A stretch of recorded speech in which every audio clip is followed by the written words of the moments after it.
Film dibuka dengan sebuah kisah yang berlangsung di sebuah desa terpencil yang berada di atas gunung. Masyarakat di sana mempercayai keberadaan makhluk legendaris bernama Ozzy, sosok yang dikenal sangat menyeramkan. Konon, makhluk ini memangsa manusia. Kepercayaan terhadap Ozzy telah diwariskan dari generasi ke generasi sejak zaman peradaban kuno. Meskipun tidak semua penduduk pernah melihat makhluk tersebut secara langsung, mereka tetap meyakini bahwa Ozzy adalah ancaman nyata yang sangat berbahaya. Cerita kemudian beralih ke sekelompok remaja yang tengah berjalan menuju hutan sambil membawa senjata api. Mereka ternyata adalah anak-anak dari seorang pria bernama Maxim. Sang ayah memimpin mereka dalam sebuah misi yang menurutnya sangat penting. Maxim mengatakan kepada anak-anaknya bahwa hari ini adalah hari istimewa karena mereka akan berburu makhluk legendaris yang hanya muncul setiap puluhan tahun sekali. Menangkap atau membunuh Ozzy dianggap sebagai bentuk kehormatan besar bagi keluarga mereka. Sesampainya di area hutan, Maxim menghampiri putrinya yang bernama Yuri dan meyakinkannya bahwa kali ini dia pasti akan melihat Ozzy dengan mata kepalanya sendiri. Namun, Yuri masih meragukan seluruh cerita tentang makhluk itu. Sejak kecil, dia belum pernah melihat Ozzy, dan karena itu ia merasa sulit untuk mempercayai legenda tersebut. Di sisi lain hutan, tampak beberapa Ozzy sedang mencari makan, memakan ulat-ulat kecil yang mereka temukan di pepohonan dan tanah. Bahkan seekor bayi Ozzy juga ikut serta mencari makanan di sekitarnya. Ketika si bayi Ozzy tengah mengejar seekor ulat, tiba-tiba kelompok pemburu yang dipimpin oleh Maxim muncul dari balik pepohonan. Mereka langsung bersiap menyerang. Anak-anak Maxim mulai menembakkan senjata mereka ke arah para Ozzy yang berada di atas pohon. Namun karena kurangnya pengalaman dalam menembak, semua peluru meleset dan tidak mengenai target. Pada akhirnya, seluruh kawanan Ozzy berhasil melarikan diri ke dalam hutan. Para pemburu itu hanya bisa berdiri terpaku, dipenuhi rasa kecewa dan penyesalan. Mereka sadar bahwa kesempatan langka ini telah terlewat. Tidak ada yang tahu kapan mereka akan mendapatkan peluang seperti ini lagi untuk memburu Ozzy. Keesokan harinya, Maxim mengumpulkan semua anak-anaknya. Dengan nada tegas, ia menanyakan berapa banyak Ozzy yang berhasil mereka bunuh malam sebelumnya. Para anak pun menjawab bahwa tidak satu pun yang berhasil mereka bunuh. Jawaban itu langsung memicu amarah Maxim. Namun setelah beberapa saat, ia menarik napas panjang dan memaklumi kegagalan itu. Ia menyadari bahwa ini adalah pengalaman pertama mereka. Meski begitu, ia menegaskan bahwa jika suatu hari mereka berburu Ozzy lagi, mereka harus berhasil setidaknya membunuh satu. Di dalam rumah, Maxim duduk makan bersama dua anak kandungnya, Petro sang anak laki-laki dan Yuri putrinya. Hanya mereka berdua yang merupakan darah daging Maxim. Saat makan, Yuri menatap ayahnya dan bertanya kenapa mereka harus membunuh para Ozzy, padahal makhluk-makhluk itu tidak menyerang manusia. Maxim menjawab tanpa ragu. Menurutnya, ini adalah warisan dari leluhur mereka. Ozzy adalah musuh sejak lama dan jika terlihat, maka harus dibunuh. Jawaban itu membuat hati Yuri terasa berat. Ia merasa tidak tega karena selama ini Ozzy tampak tidak berbahaya. Perasaan itu mendorongnya untuk menyusuri hutan demi mencari tahu kebenaran tentang para Ozzy. Meski terdengar mustahil, ia tetap berharap bisa bertemu langsung dengan makhluk itu. Begitu sampai di dalam hutan, Yuri menyadari ada sesuatu yang aneh. Perangkap milik ayahnya yang seharusnya masih terpasang kini telah hilang. Di tanah, ia melihat bercak darah yang mengarah ke sebuah lubang di pohon besar. Ia pun mengikuti jejak itu, penasaran akan apa yang tersembunyi di sana. Saat Yuri mendekat dan mengintip ke dalam lubang kayu, ia dikejutkan oleh kemunculan bayi Ozzy yang terluka dan tampak kesakitan. Tanpa ragu, Yuri langsung menolongnya. Kaki makhluk kecil itu tampak berdarah dan lemah. Dengan hati-hati, Yuri membopong bayi Ozzy dan membawanya pulang agar bisa diobati. Sesampainya di rumah, Yuri menyelinap masuk dengan hati-hati, berusaha agar ayah dan saudaranya tidak menyadari keberadaannya. Setelah merasa aman, ia masuk ke kamar dan mulai berbicara pelan kepada bayi Ozzy. Ia meyakinkan makhluk kecil itu bahwa ia akan merawatnya. Namun bayi Ozzy bersikap agresif dan sempat mencoba menggigit Yuri. Meski begitu, dengan kesabaran Yuri berhasil menenangkannya dan mulai mengobati luka di kakinya. Setelah beberapa saat, ekspresi makhluk itu berubah menjadi lebih lembut, seolah mengucapkan terima kasih. Ia pun mulai menjelajahi kamar Yuri dan tertarik pada akuarium yang berisi seekor ulat. Ketika bayi Ozzy hendak mengambil ulat itu, Yuri segera berteriak melarangnya. Menariknya, makhluk itu tampak mengerti dan mengembalikan ulat tersebut ke dalam akuarium dengan hati-hati. Sikapnya yang lembut dan penuh pengertian membuat Yuri semakin ragu terhadap kisah-kisah menakutkan tentang Ozzy yang selama ini ia dengar. Tak lama kemudian, suara tembakan terdengar dari luar rumah. Ternyata, Petro sedang berlatih menembak. Mendengar suara itu, bayi Osi langsung ketakutan dan menjerit, seolah memanggil ibunya.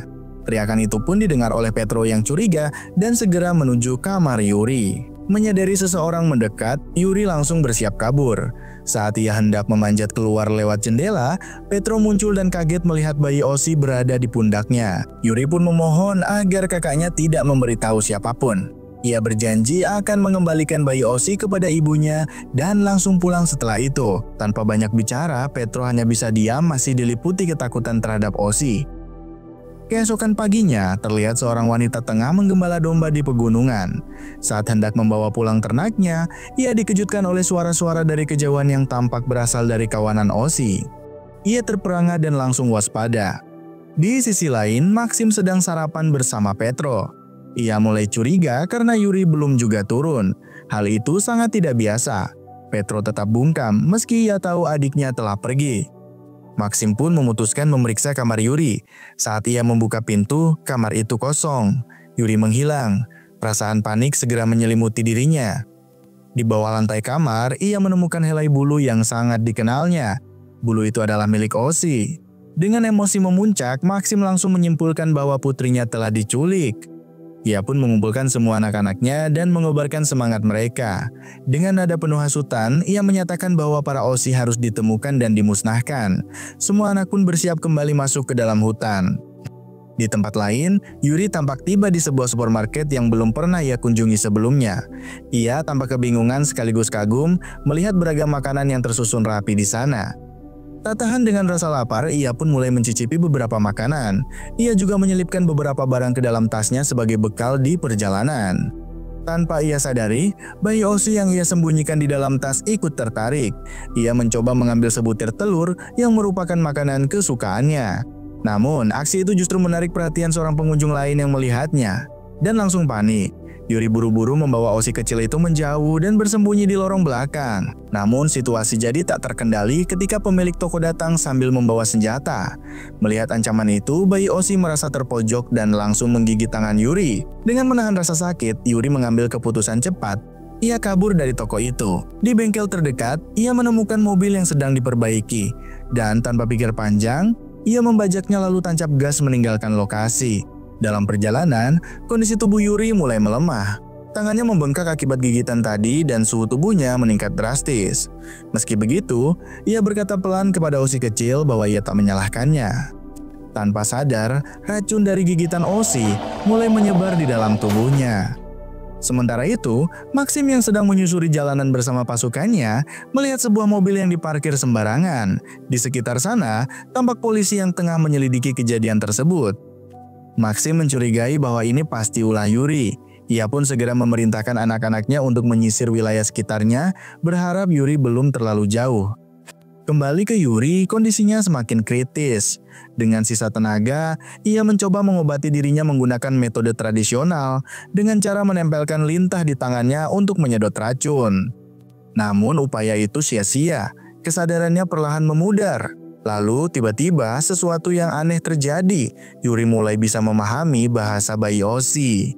Ia mendengar suara makhluk itu seolah berbicara langsung kepadanya.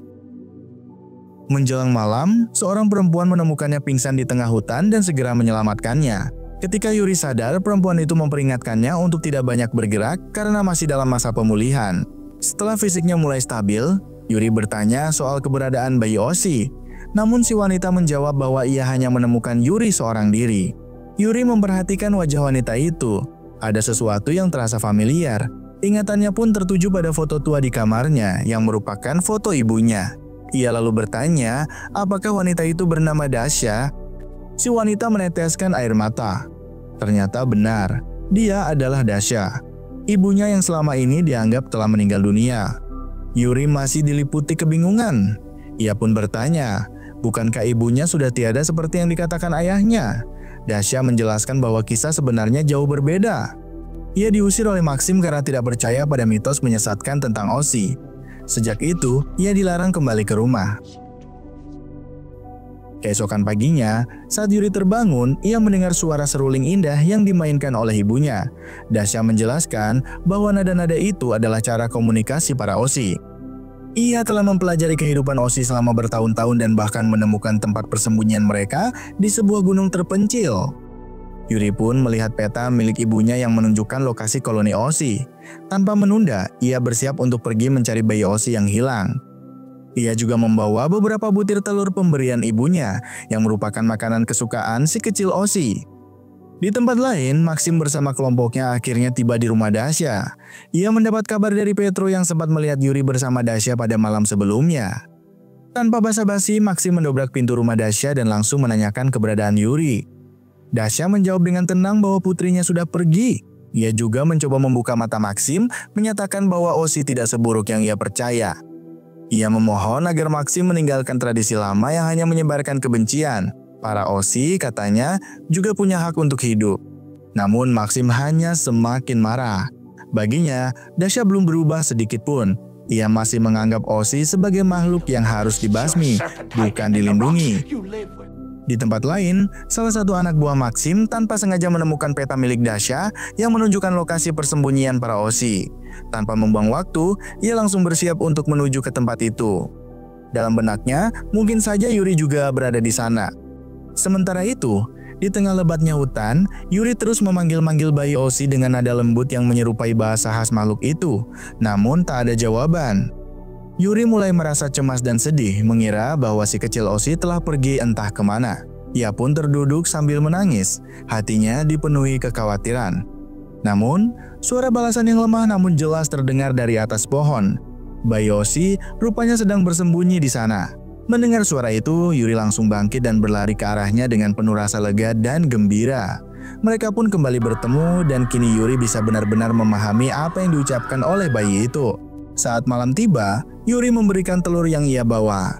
Makhluk kecil itu tampak senang dan berterima kasih. Yuri lalu berbisik padanya bahwa ia akan segera membawanya pulang ke rumahnya. Senyum manis pun terukir di wajah bayi Osi, tanda ia mengerti maksud dari Yuri.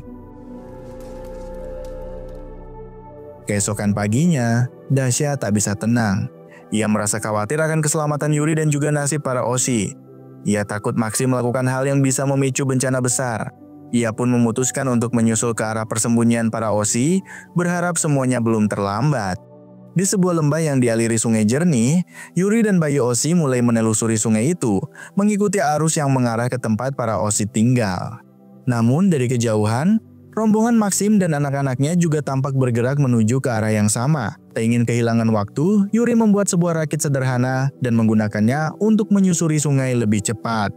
Begitu sampai di sebuah perbukitan, mata Yuri membelalak takjub. Ia melihat banyak Osi yang hidup damai di sana. Penuh sukacita, ia akhirnya bisa mengantarkan bayi Osi kembali ke tempat asalnya. Namun kebahagiaan itu tak bertahan lama. Dari kejauhan terdengar suara ayahnya, Maxim, yang berteriak memanggil namanya. Ia menuntut Yuri untuk menyerahkan bayi Osi. Tapi Yuri menolak. Ia memilih untuk lari masuk ke dalam gua yang berada di dekat sana, membawa bayi Osi bersamanya.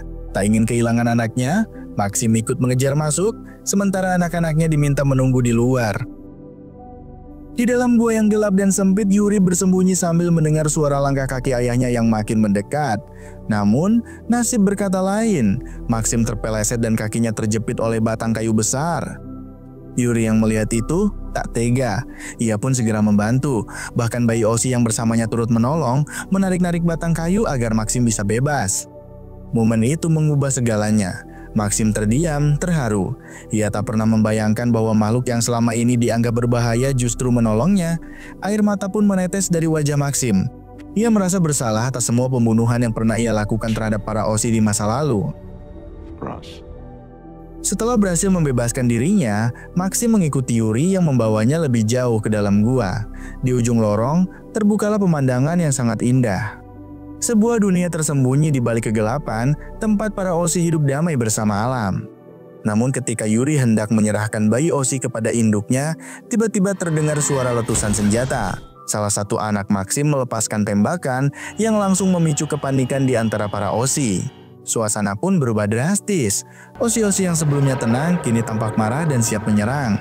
Tepat di saat situasi memanas, Dasha muncul sambil membawa serulingnya dan mulai memainkannya. Suara itu bergema di seluruh lembah, suara yang dikenali oleh para Aussie. Lagu itu adalah nyanyian kuno dan simbol perdamaian yang hanya dipahami oleh para Aussie. Perlahan, kemarahan para Aussie pun mereda dan mereka pun mulai tenang. Dan di tengah momen itu, bayi Aussie yang selama ini bersama Yuri akhirnya bertemu kembali dengan induknya. Pelukan hangat antara mereka membuat Yuri tersenyum sekaligus merasa terharu. Yuri pun mengucapkan salam perpisahan. Ia tahu tugasnya telah selesai. Ia telah menyelamatkan satu kehidupan dan mungkin juga masa depan dua dunia. Dan film pun berakhir, guys. Nah, itu tadi alur cerita film yang berjudul The Legend of Ochi. Sebuah perjalanan yang bukan cuma tentang memburu makhluk legenda, tapi juga soal membuka mata, hati, dan meruntuhkan prasangka. Film ini ngajarin kita bahwa terkadang yang kita anggap sebagai musuh justru punya sisi kemanusiaan yang tak kita pahami. Kalau kamu suka dengan kisah seperti ini, jangan lupa kasih like, share, dan tulis pendapat kamu di kolom komentar. Sampai jumpa di video berikutnya, dan seperti biasa, terus dukung channel ini biar kita bisa bahas lebih banyak lagi alur cerita film menarik lainnya. Terima kasih sudah nonton, dan jaga hati, jaga pikiran, dan jangan buru-buru menghakimi.